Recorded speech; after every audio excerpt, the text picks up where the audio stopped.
Olá, a seguir eu irei apresentar os resultados obtidos a partir do desenvolvimento dessa iniciação científica. A pesquisa veio no sentido de determinar valores de permeabilidade a fluxo líquido de espécies tropicais e a comparação dos resultados obtidos com valores de permeabilidade necessários para a fabricação de peças de MLC, sendo utilizado como referência o valor da espécie Eucaliptus grandes.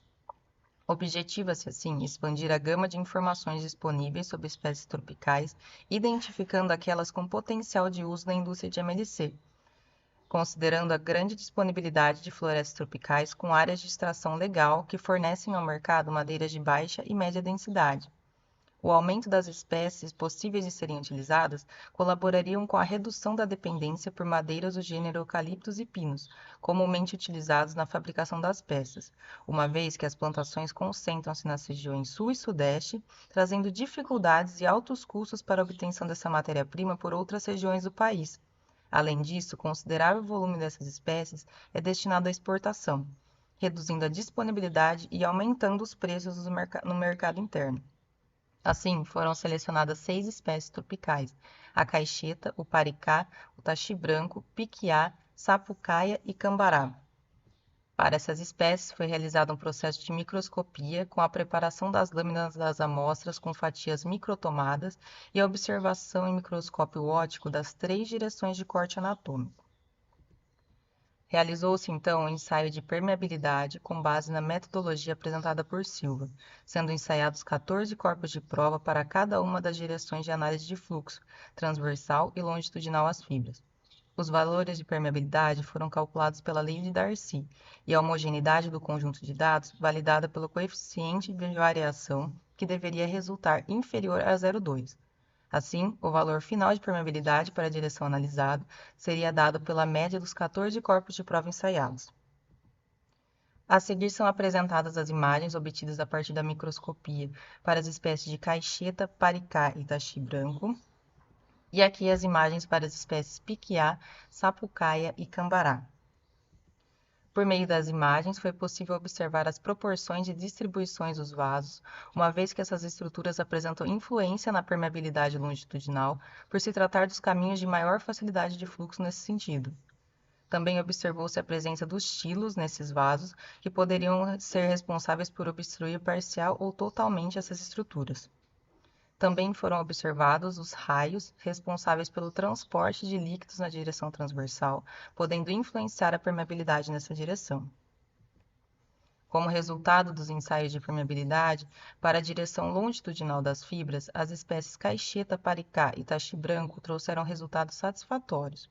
Sendo confirmada a homogeneidade dos dados obtidos por meio do coeficiente de variação, foi calculado então o valor de permeabilidade para a direção estudada. Já a espécie cambará apresentou um volume de percolação muito reduzido, com o equipamento impossibilitando relacionar corretamente o volume de água percolado pelo tempo percorrido. A espécie piquiá e sapucaia não apresentaram fluxo na direção longitudinal. Com relação à direção transversal às fibras, nenhuma das espécies apresentou fluxo, com o resultado sendo semelhante a outros estudos que seguiram a mesma metodologia para outras espécies. Os resultados principais foram sintetizados então nessa tabela, a partir do qual é possível perceber que o equipamento e a metodologia apresentam bons resultados para análise no sentido longitudinal, principalmente uma faixa de permeabilidade aproximada entre 1,5 a 3. Permeabilidades longitudinais inferiores se mostraram de difícil quantificação, devido à pouca ou ausência de percolação. O equipamento e a metodologia também não foram capazes de determinar valores de permeabilidade na direção transversal, destacando a dificuldade de realização dos ensaios.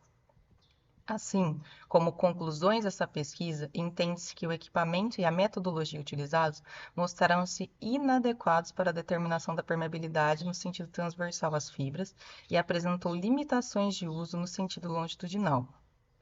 Com relação à comparação ao valor de referência, para a direção longitudinal, os valores obtidos para caixeta, paricá e taxi-branco se mostraram superiores ao da referência, sendo um resultado positivo com relação a essas espécies. Já para a direção transversal, não foi possível a comparação dos resultados com o valor de referência, devido à impossibilidade de determinar esses valores de permeabilidade. Assim, entende-se a necessidade de buscar outras metodologias para a determinação desses valores de permeabilidade, uma vez que a utilizada apresenta limitações de aplicação de forma abrangente, tanto em termos de espécies quanto na direção de fluxo analisados, sendo destacado a importância desses valores na escolha das espécies a serem utilizadas na fabricação de peças de MLC. A seguir são apresentadas as referências citadas ao longo dessa apresentação.